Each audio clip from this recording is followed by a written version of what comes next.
Hi, Connor. Hey, Reihan. I'm here with Conor Friedersdorf, an editor at The Atlantic and also the founder of The Best of Journalism, a very hot insider guide to the best long-form narrative fiction you're likely to find on the web or elsewhere. Conor Friedersdorf is a guy I've known for some time. He is an entrepreneur. He is a journalist. He is an American original. I am Reihan Salam.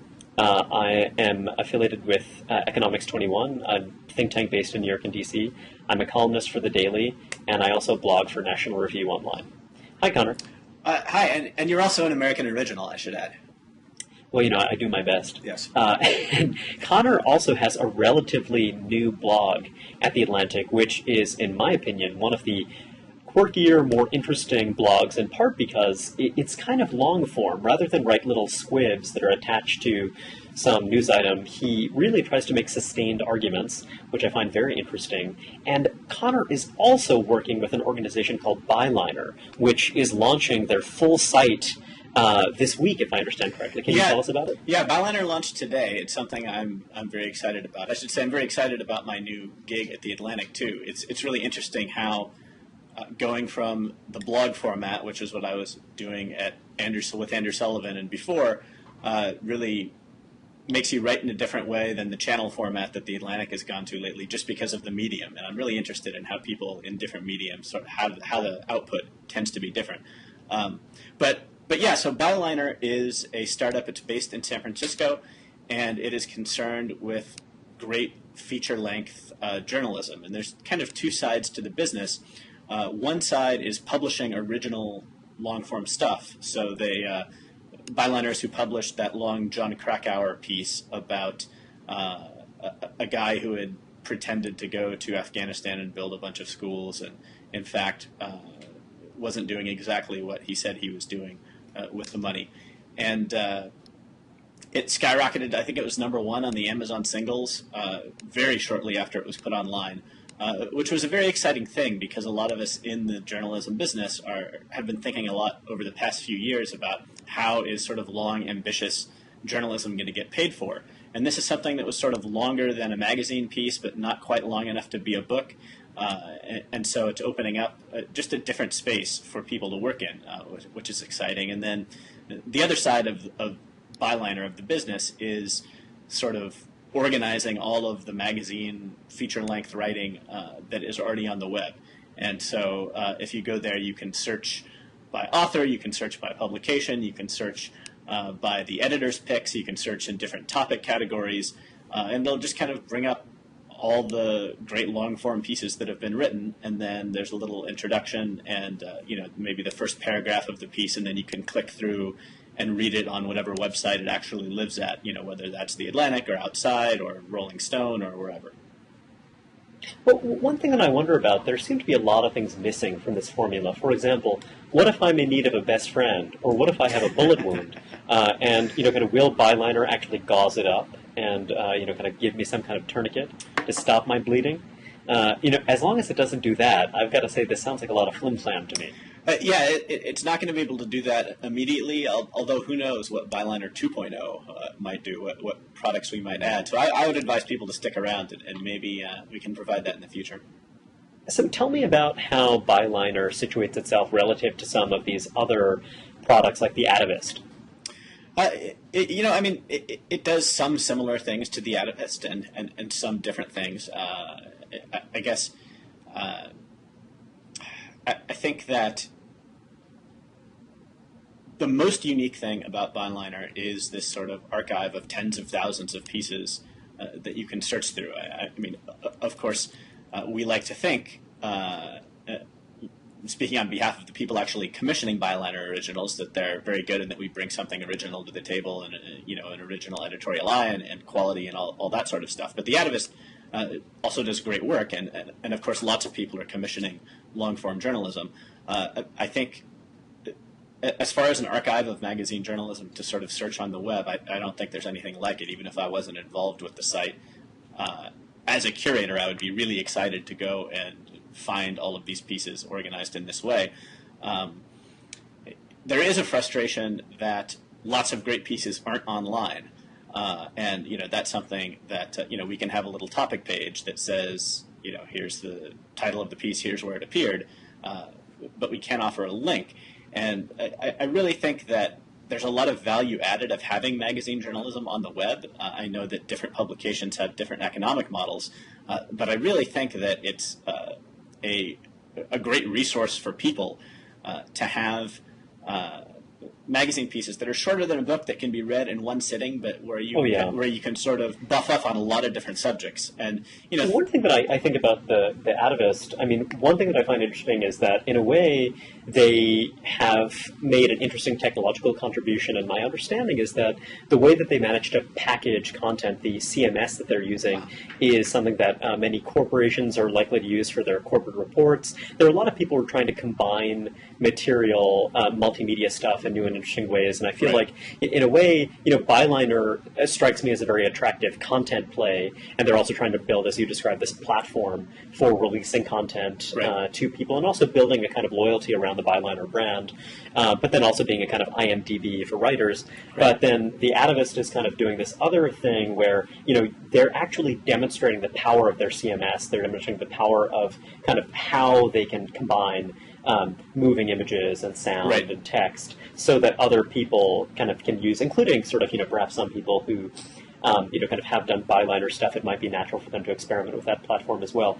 I'm very interested in the single-length stuff, and have been kind of collaborating on a project relating to this myself, and I'm kind of excited to see how this evolves. But I certainly think that Byliner has, developed a really great, pool of people, kind of for their first wave of Byliner originals.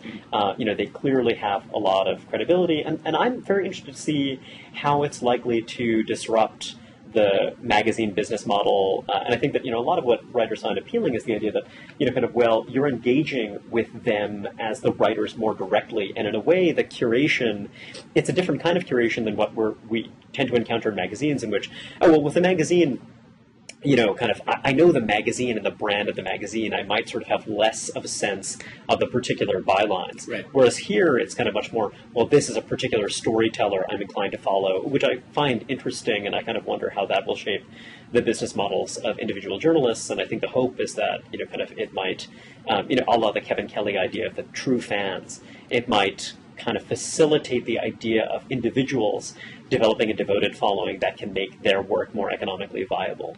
Yeah, absolutely. And hopefully also give people a look at some of the great magazine pieces that get killed every year, whether because, an editor changes over or it doesn't fit in the print book or whatever. People don't realize how much great stuff is produced that never runs in glossy magazines. Well, this is a real American tragedy. The number of pieces that are killed, it's just a kind of wanton violence that we just really don't regard with any. It almost brings a tear to my eye. Conor, you have been covering a number of different issues very closely and carefully. One of which is the NATO intervention in Libya. Yes. And I'd love to hear your thoughts about it. And I wonder if you are interested in writing a single-length Jeremiad on the subject of Libya. Note my skillful transition. Yes, please no to the single-length Jeremiad. This stuff is so complicated to write about, even especially for someone like me who doesn't write about national security all the time. Just trying to get all the little details right with so many moving parts, it definitely takes a lot of time to write even very short posts. But I would say my main takeaway from this adventure in Libya, first, I think that the Obama administration has been just egregiously dishonest about what's going on. There's this interesting Jon Stewart, Chris Wallace interview on Fox News where they were talking about the biases of the news media.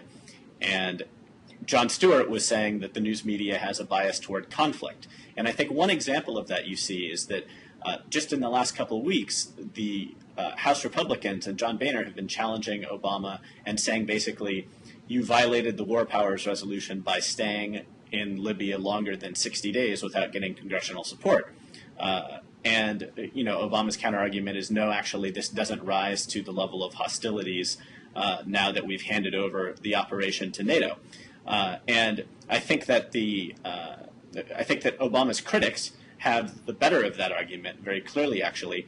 But I also think that because this is a point of conflict, the media is covering the larger controversy about the war powers resolution and Libya as if whether or not Obama stayed for longer than 60 days is determinative, right, about whether he broke this law or not.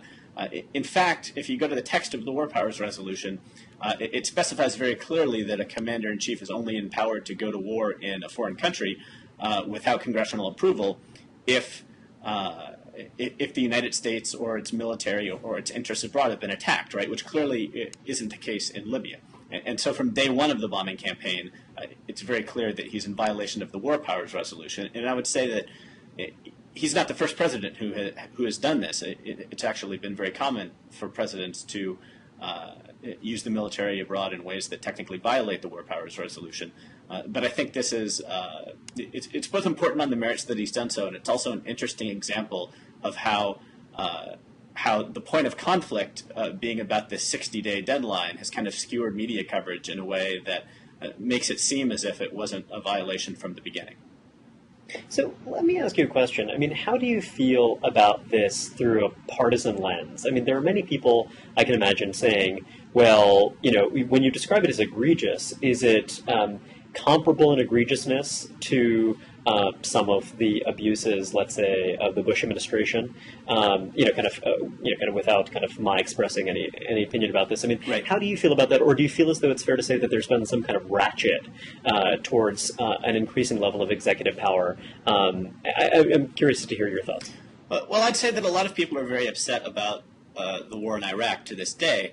And I don't really want to get into expressing an opinion about it either. I'll just say that it was a much bigger, longer, and costlier conflict than Libya is going to be. And so someone antagonistic to the Iraq war and who's generally a supporter of Obama might look at it and say, oh, well, that was so much worse.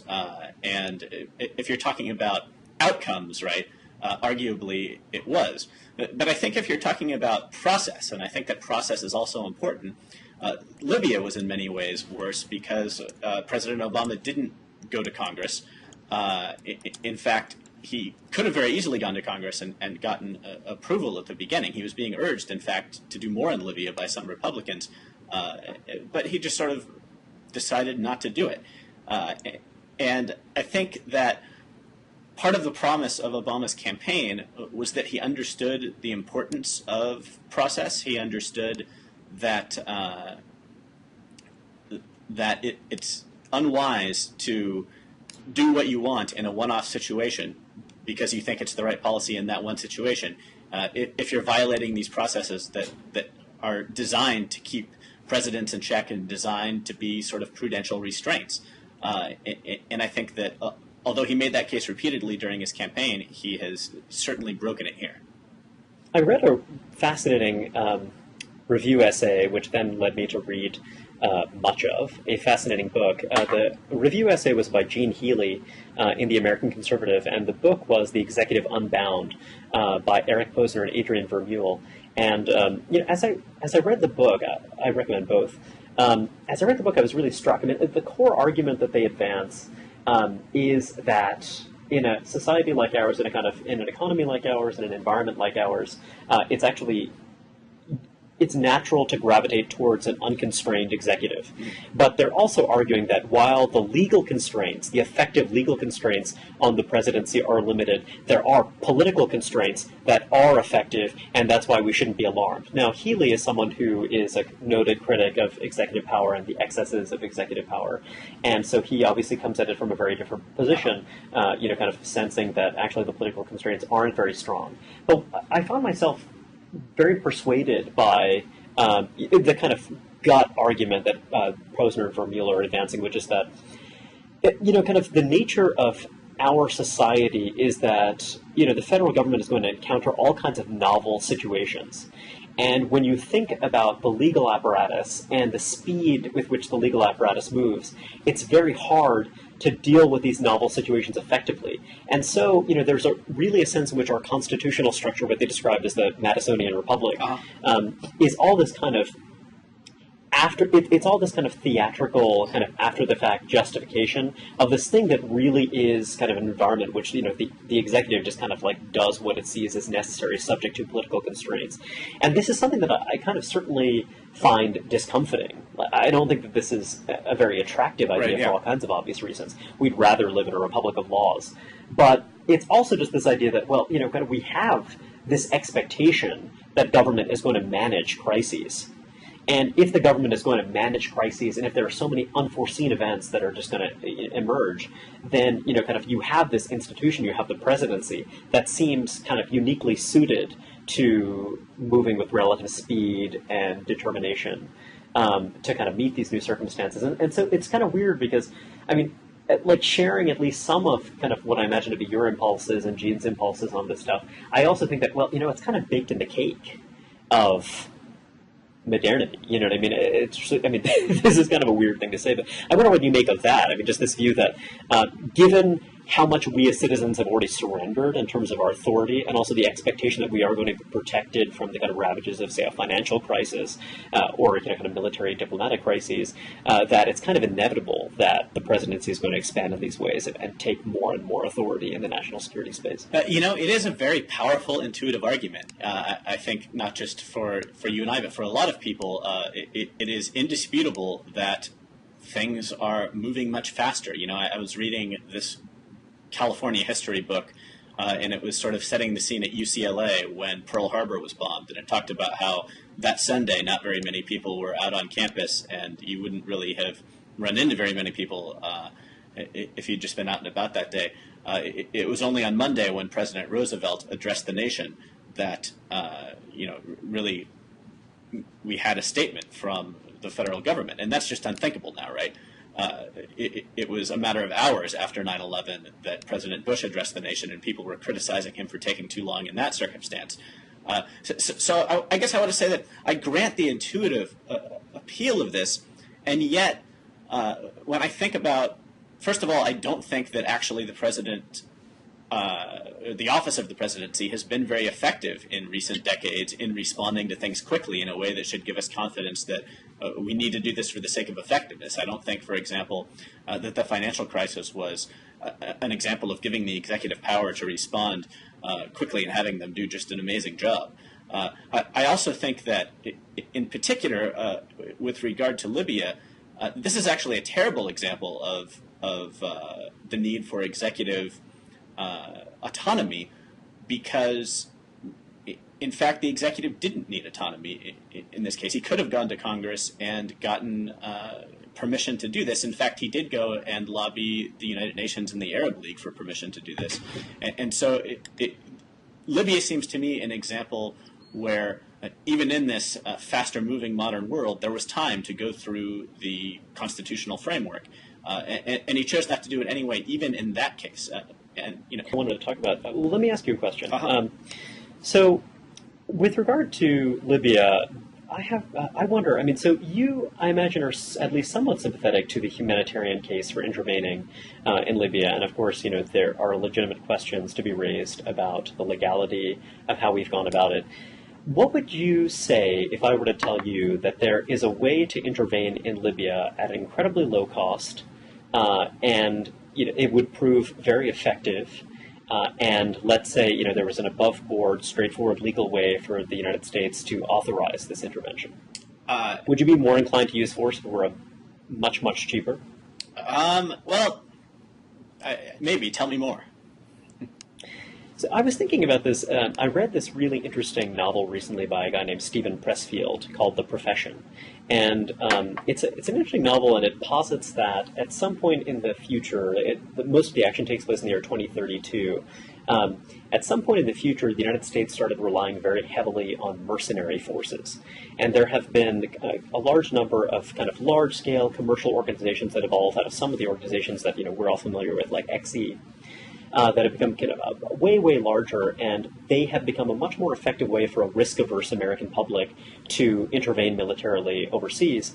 And a lot of it has to do with their very different cost structure. So Pressfield kind of goes into some of the details about why the cost structure of these mercenary organizations are so different from that of traditional militaries. And ultimate point of the book, I mean, it's hard to say. It's actually kind of quite interestingly written because it's not super moralistic about mercenary armies per se, and it's actually interesting. He uses that term, advisedly. I mean, he talks about how the stigma associated with the term mercenary kind of went away over time.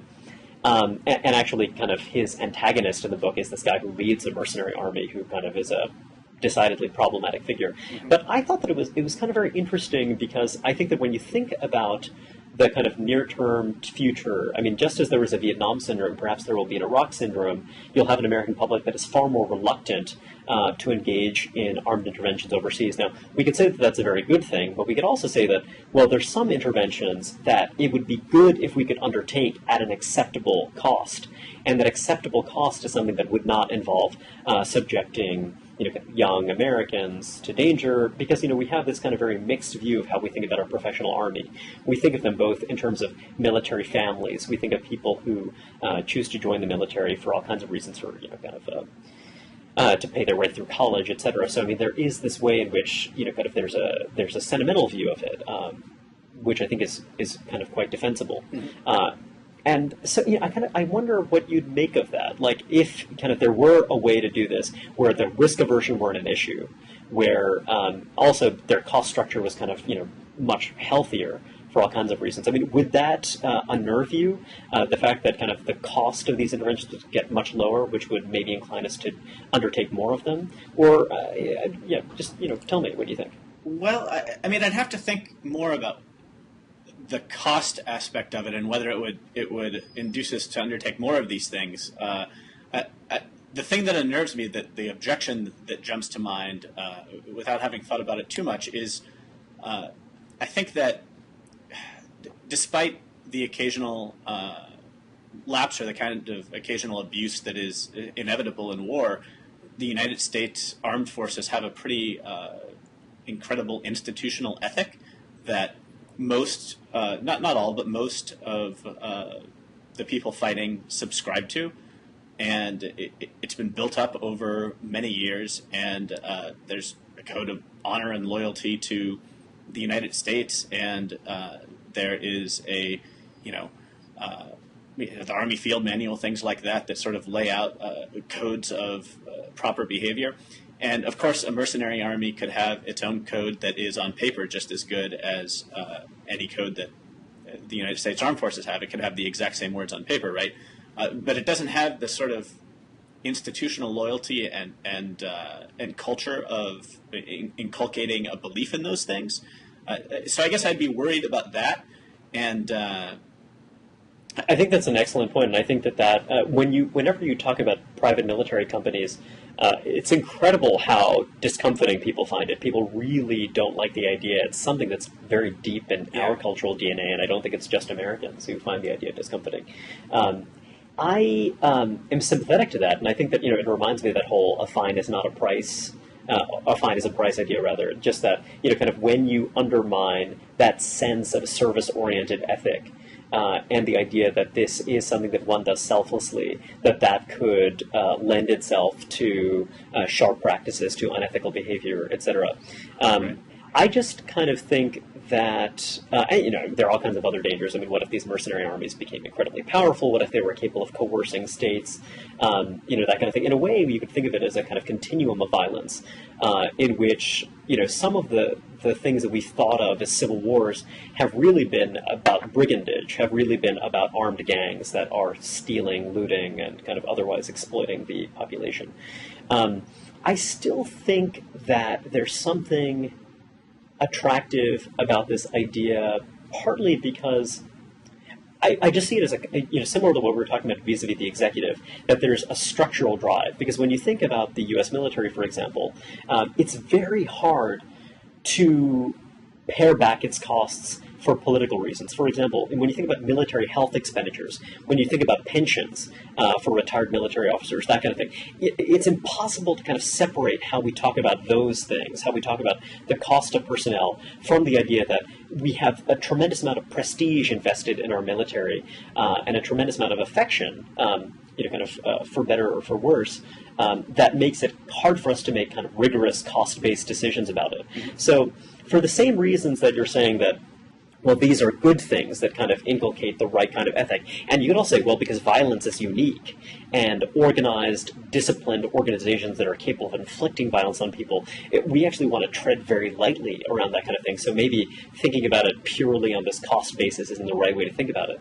And I guess I just kind of keep coming back to the idea that, that's definitely true, but there's also this thing that just might be unsustainable with kind of how expensive it's going to become to inflict this kind of violence. And to the extent that we need to do that in certain cases, one of the scenarios that's outlined in the book is, kind of, let's say there's, a situation where, troops have to go into an area that is just extremely, extremely dangerous. And, let's say because it's irradiated or something like that. And, people are going to be very reluctant to allow our boys, quote unquote, to go into such a space. But then you're still going to want to do it somehow. So, that raises interesting questions. But yeah, I'm glad to hear that you're a sensible person who finds this idea very distasteful. I'm disturbed to hear myself say that, I just find this idea intriguing, and I wonder how that's going to evolve in the future. Well, so why would these mercenary armies be loyal to us? I mean, in other words, so we fund them to go and do some wonderful operation that actually is one of these examples of something we couldn't have done without them, right? And they perform very well and get all of this combat experience, and they've saved a bunch of people's lives, and they have all these fancy weapons with which they did it. And then, China hires them the next day to go and do some really terrible things in Taiwan. Why wouldn't that kind of thing happen all the time? Well, that's a great point. I mean, I think that actually, that issue is discussed in the wonderful novel by Stephen Pressfield, The Profession, which I recommend. I tend to think that, look, I mean, that may well happen, and I think that's something to be wary of if these organizations really do get extraordinarily powerful. But, I also think that, these organizations, if they're going to really grow to scale, that they're going to have long-term contracts, that they're going to have certain kind of things that are going to constrain them. And what you probably wind up happening is that, you're not going to see an organization hop from kind of one coalition of states to a rival coalition of states, kind of on the turn of the dime. Partly because, kind of these armies would be composed of people who are citizens of various countries. They have all kinds of other obligations, and that, there would be kind of other kind of institutional constraints that would limit their ability to do that kind of thing. But I mean, it's a legitimate question. Yeah. And, kind of, I certainly am not saying that, by the way, I'm going to start a Reihan Corp, which will be a private mercenary army, and we're going to invade countries and loot them. Which is more your bag, not mine. Right. But tell me about, you've also been covering the Republican presidential race really closely. And I kind of wonder if you have any kind of broad thoughts about, John Huntsman this week announced that he was jumping into the fray. And a lot of people are very intrigued by Huntsman and what he brings to the table. And there have been growing murmurs around the prospect of the governor of Texas, Rick Perry, also entering the race for the Republican presidential nomination. Just tell me your thinking about Huntsman and, these jokers. I don't know a ton about Huntsman, especially since he's just sort of come onto the scene. His resume alone seems to qualify him as a serious candidate, someone who's had experience as a governor and an ambassador, and just as a sort of as a voter, the idea of a former ambassador to China has some appeal to me. I haven't really thought about it enough to know whether it's entirely rational or not. George H.W. Bush was ambassador to China. Is that right? Yeah. I wouldn't mind going back to the George H.W. Bush years, in fact. So I don't have a ton of thoughts about Huntsman, although I think it's interesting that where he's positioned in the Republican field and where everyone is positioned in the Republican field has a lot more to do, I think, with the way that they are engaging rhetorically with the public than their actual policies. I think that their rhetoric on what we're referring to as the how far right are you spectrum and their policies don't always put them on the same place. I guess with Rick Perry, it's interesting to me that he's a guy that just has a lot of visceral appeal for Republicans because he's from Texas and he is running a business-friendly state, and he has the kind of cowboy image that is appealing to the right. in many ways. But I wonder whether George W. Bush destroyed the cowboy image. I wonder whether because people still are distasteful about Bush, if another guy who wears cowboy hats and is the governor of Texas would be disadvantaged just because of that holdover, completely irrationally. I think they're extremely different, and I also think that there are a lot of people in the Bush inner circle who are very dismissive of Perry. There's a sense that when the Bush campaign got up and running, circa '99, that it was kind of the Bush League team. It was the kind of AA League guys who were left behind to run Texas. Mm-hmm. And it's very interesting that he has this very distinctive profile. He is an Aggie. He's a guy who comes from a very hard-scrabble background. He was, if I recall correctly, the first or among the first in his family to go to college. And, he had been a Democrat before switching teams. He is an instinctive populist in a way that George W. Bush was not. It's often said in 2004 that President Bush himself was very reluctant to, for example, talk about same-sex marriage, but that, it was political exigencies that kind of drove him to that. That's a controversial claim, but I mean, that's certainly something that one hears. Whereas Perry is someone who just has an incredible gift for populist cut and thrust. When you saw the 2010 battle for the Republican gubernatorial nomination, he was running against Kay Bailey Hutchison, who was very much seen, rightly or wrongly, as a country club Republican, a moderate who thought that she'd have a relatively easy time beating Rick Perry. But actually, he ran this extraordinary campaign, which included a number of really, really effective television ads that went viral. These ads that were, basically lampooning what the ads described as Kay Bailey Hutchison's lavish lifestyle and her Washington insider connections. And it's just incredible how easily that came to Perry. Here's someone who was, kind of had been governor for an incredibly long stretch of time, yet manages to present himself as this outsider. And I guess what I find interesting is that the argument that's being made on Perry's behalf, and that Perry is likely to make, and that he has made in speeches, is that the implicit argument, if not the explicit argument, is that he deserves a lot of the credit for the fact that the Texas economy has flourished. And I think that that's, really an open question. I think there are certain structural things about Texas. He's a relatively weak governor. There are all kinds of things like that. I think that, you could have any number of people be governor of Texas. You could have Rod Blagojevich be governor of Texas, and the state probably would have had a decent job growth record. But I also think that, Texas has really does have a lot of virtues, and I think that a lot of those virtues, again, I think are kind of baked in. For example, William Vogeley in City Journal has written about Texas's approach to public services, and the fact that rather than rely heavily on redistributive transfers, a lot of Texas state spending, a bigger share of it goes to kind of core services. Or, it's also true that when you look at educational outcomes in Texas, relative to Wisconsin, overall, Wisconsin might fare better than Texas, but actually within each group, that is, if you compare non-Hispanic whites, Latinos, African Americans, etc., each group in Texas will do better than comparable groups in Wisconsin. And, Texas also fares relatively well in educational terms relative to California. I mean, it doesn't do great, and I think that they do have a lot of disadvantages in terms of the demographic mix. That is to say, you have a lot of people who come from single-parent households. You have a lot of people who come from backgrounds where their parents kind of were less skilled, and there's issues of intergenerational transmission, etc. But, Texas does seem to do a decent job. Maybe they could do a better job. But this actually relates to kind of interesting Texas-Utah contrast that I want to float by you. Yeah. One thing that I find interesting is that a lot of people say, oh, well, it's a great thing that Texas is a lightly taxed state, that it has, that it doesn't spend a lot on redistributive transfer payments, etc. But one thing that I find interesting is, as someone who is of a kind of, conservative libertarian bent, why isn't it true that, or maybe it is, and maybe I'm missing something I'd like to hear from our viewers and readers, etc.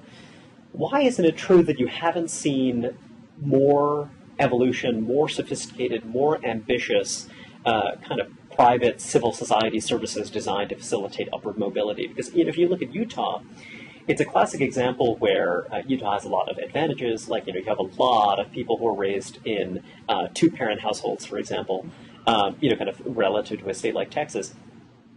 But also, Utah has the advantage of the LDS Church having a very sophisticated private welfare apparatus that allows people to kind of rely on that before they rely on the state. And also that apparatus is better able to make distinctions, is more attuned to the particular needs, can also demand more from recipients than would be true kind of if it were something that were a kind of, government structure. And, that's all something that kind of, I think a lot of people would, perhaps fairly find creepy, that they can make those demands, but it is something that kind of might contribute to the efficacy of those, kind of civil society welfare arrangements. And that's something that I find interesting, the fact that, that civil society in Texas, sort of, kind of hasn't found some solutions for, kind of entrenched poverty and that kind of thing, or kind of maybe that's not surprising, but I think that really is a challenge to a lot of people on kind of what I think is fair to say, is our side of the aisle. And it reminds me of just, all kinds of stuff. I mean, you just kind of, there's a tendency to kind of just like, well, that's the way it is. It's sort of, and, kind of, you could say that it's also because of the ethnic mix, that maybe there isn't a sense of ethnic solidarity, which then reminds me of Jorge Castañeda has this great book called Mañana Forever, where he talks about what he calls the Mexican national character, and he talks about how even among migrants, there isn't, there isn't that tendency to kind of create civil society organizations. I think that maybe he's speaking too broadly, but I wonder what you think about that. Like, do you think that in a kind of, kind of low tax, low services state that it's, that we ought to see much more of this? And why don't you think we see more of it? That is more civil society kind of efforts to tackle poverty. I mean, to me, the difference between, there's a lot of differences between Texas and Utah. One big one is that Texas is just much more in flux. You just wrote a piece in the Daily about Texas and its housing market, how it's so friendly to building houses. The fact of having lots of communities spring up out of nowhere just really changes the civic landscape of a place. Immigration really changes the civic landscape of a place. In-migration from elsewhere in the United States really changes the civic landscape of a place. I had the opportunity right out of college to cover a city in California of about 100,000 people that was very much booming at the time. So sort of the inland empire of greater metro LA. And there were just tons of tract homes going up everywhere. And people thought that they could move in and buy them at a relatively high price and that they could turn around and sell them a couple years later for a significant return on their investment. And it was really interesting covering the sort of older housing developments in this community and looking at how politics work there at election time, looking at, I was able to walk around with candidates who are going door to door and to see the difference in the neighborhoods that had been established for a long time and where people were really engaged about asking questions about the community and its evolution and kind of were very attuned to the actual problems that faced it, the actual solutions, versus the people who were, versus going door to door right in one of these new neighborhoods where no one knew their neighbors and they really didn't have any idea what the city was like, what its political landscape was like. In fact, this is an area that is right in the foothills of the San Gabriel Mountains, and it was the summertime when I was doing this reporting, and there were people who had moved to the area so recently that even though the mountains were just basically looming over the city, you can't see the mountains on a smoggy summer day. And in the fall one day, I was walking around in this same neighborhood and talking to a couple people who were surprised that there were mountains there because they had moved there in the summer. Now, this is a community, right, where the mountains are really important to civic life. I mean, there are huge flood control issues. There are huge fire protection issues.